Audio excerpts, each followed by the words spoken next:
ನೋಡ್ರಿ, ಕಂಪ್ಲೀಟ್ ಇವ್ರದೇ team. D K Shivakumar honey trap team ಇದು ನಿಮ್ಗೆ ಯಾರು ಅಂತ ನಿಮ್ಗೆ ಇನ್ನೂ ಸ್ಪಷ್ಟವಾಗಬೇಕು ಅಂದ್ರೆ ಲಾಸ್ಟ್ SIT ನಲ್ಲಿ ಒಬ್ಬರನ್ನ ಒಂದು 4-5 ಜನ ಅರೆಸ್ಟ್ ಮಾಡಿದ್ರು ಜಾರಕಿಹೊಳಿ ಕೇಸ್ ಆದಾಗ. ಅವ್ರು ಯಾರು ಅಂತ ತಿಳ್ಕೊಳ್ರಿ.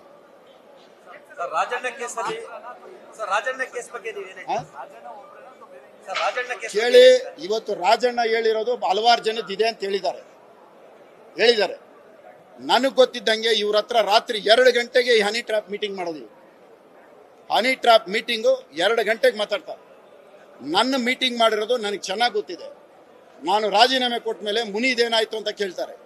ಇಲ್ಲ, ಮುನಿದ್ ಆಗ್ತಾ ಇಲ್ಲ. ಹಂಗಾರೆ ಜಾರಕಿಹೊಳಿದ್ ಆಗೈತೆ. ಜಾರಕಿಹೊಳಿಗಿಂತ ಮುನಿದ್ ಫಸ್ಟ್ ಮಾಡು, ಅವನ್ ಬೈ ಎಲೆಕ್ಷನ್ ಬರುತ್ತೆ. ಇದು ನನಗೆ ಗೊತ್ತಿತ್ತು.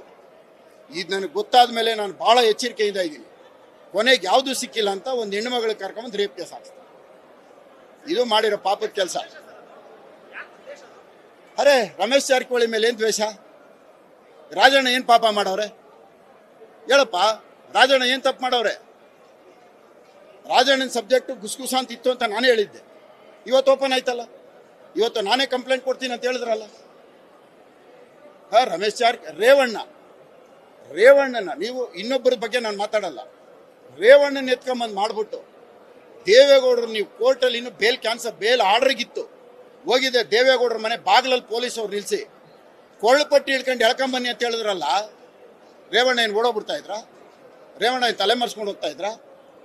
ಬೇಲ್ ಕ್ಯಾನ್ಸಲ್ ಆಗಿದೆ ಬನ್ನಿ ಅಂದರೆ ರೇವಣ್ಣ ಸ್ಟೇಷನ್ಗೆ ಹೋಗ್ತಾ ಇದ್ರು. ದೇವೇಗೌಡರ ಮನೆ ಬಾಗಿಲು ತಟ್ಟಿ ಎಳ್ಕಮ್ಮ ಅನ್ನೋದೇನಿತ್ತು? ಇಷ್ಟೊಂದು ದ್ವೇಷ ಯಾಕೆ ಬೇಕಾಗಿತ್ತು ಡಿ ಕೆ ಶಿವಕುಮಾರ್ಗೆ? ದೇವೇಗೌಡರ ಮನೆ ಒಡೆದಾಕ್ಬಿಟ್ಟು ಬಾಗಿಲು ಹೊಡೆದು ಎಳ್ಕಮ್ಮ ಅಂತ ಹೇಳೋದು ಇವೆಲ್ಲ ದೇವ್ರ ಮೆಚ್ತಾನ? ದೇವ್ರ ಮೆಚ್ಚೋ ಕೆಲಸನ ಇದು? ದೇವೇಗೌಡರ ಹಿರಿಜೀವ ಮನೆಯಲ್ಲಿದೆ, ಅವ್ರ ಎದುರುಗಡೆ ಎಳ್ಕಂಬ ಕೊಳ್ಳಪಟ್ಟಿ ಇಳ್ಕೊಂಡ ಅಂತ ಹೇಳಿದ್ರೆ ಇವೆಲ್ಲ ದೇವ್ರು ನೋಡ್ತಾ ಇರ್ತಾನೆ. ಇವೆಲ್ಲ ಕರ್ಮ. ಇವು ದೇವ್ರವನು